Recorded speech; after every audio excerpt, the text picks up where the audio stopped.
మాకు కేవలం సిద్దిపేటలో వచ్చిన మైనస్ వల్లనే ఈరోజు దాదాపుగా మేము మెదక్ పార్లమెంట్ సీటును ఓడిపోవడం జరిగింది.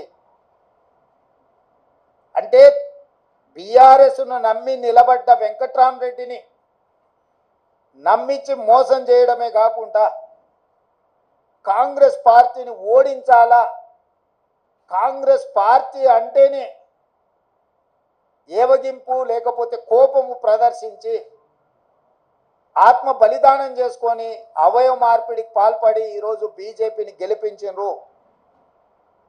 7 పార్లమెంట్లలో ఆనాడు 37.5% ఓట్లు తెచ్చుకున్న బీఆర్ఎస్ ఈరోజు 16.5% ఓట్లకు పడిపోయింది రాష్ట్ర వ్యాప్తంగా. అంటే దాదాపుగా 22% ఓట్లు బీఆర్ఎస్ ఓట్లు బీజేపీకి బదిలీ చేసిండ్రు. 2023 శాసనసభ ఎన్నికలలో బీజేపీకి 13% ఓట్లు వచ్చినాయి. ఈ పార్లమెంట్ ఎన్నికల్లో 35.5% ఓట్లు వచ్చినాయి.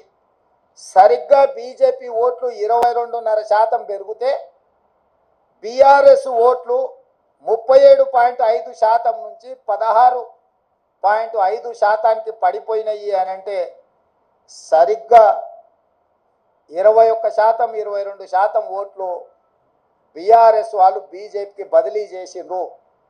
తద్వారా 8 పార్లమెంటులల్లా బీజేపీ గెలిచింది.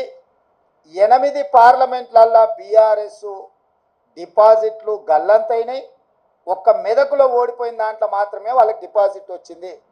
బీజేపీ గెలిచిన 8 సీట్లల్లా 7 సీట్లు బీఆర్ఎస్ తన ఉనికిని తన డిపాజిట్లను కోల్పోవడం ద్వారా బీజేపీని గెలిపించింది. ఈరోజు పోతూ పోతూ చస్తూ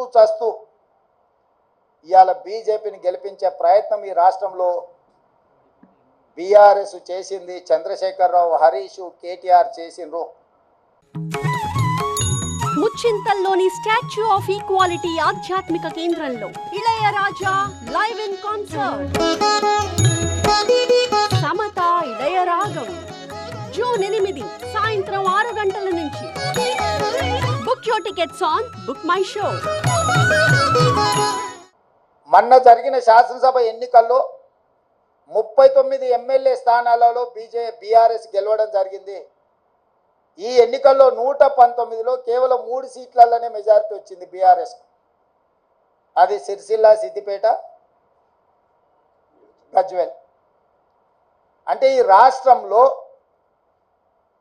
బీఆర్ఎస్ నాయకుల యొక్క ఆత్మగౌరవాన్ని, బీఆర్ఎస్ యొక్క శాసనసభ్యుల ఆత్మగౌరవాన్ని బీజేపీకి కేసీఆర్, కేటీఆర్, హరీష్ రావు తాకట్టు పెట్టిండ్రు. పూర్తిగా ఓట్ల బదలాయింపు, పూర్తిగా ఎన్నికల ఫలితాలను బీజేపీకి అనుకూలంగా మార్చి ఈరోజు కేసీఆర్ కుటుంబము రాజకీయ అరాచకానికి పాల్పడ్డారు. ఇది తెలంగాణ సమాజం అంతా గమనించాలి. ప్రజాస్వామికవాదులు, సెక్యులర్ ఫోర్సెస్ అందరూ కూడా ఈరోజు ఈ అంశాన్ని గమనించాలి అని చెప్పి కాంగ్రెస్ పార్టీ కోరుతున్నది. ఈ రకంగా ఈ తెలంగాణ రాష్ట్రంలో తనంతల తానే అంతర్ధానం అయిపోయి ఈరోజు బీజేపీని గెలిపించడానికి చంద్రశేఖరరావు గారు ఒక దురాగతానికి పూనుకున్నాడు అని అంటే ఈరోజు మనం అర్థం చేసుకోవాలి. కేటీఆర్ గారు నిన్న అంటున్నారు ఫినెక్స్ లాగా మనం ఇప్పుడు బూడిదైన నాయన మళ్ళీ పుట్టేది ఏం లేదు, ఇక బూడిదే మీకు మిగిలింది.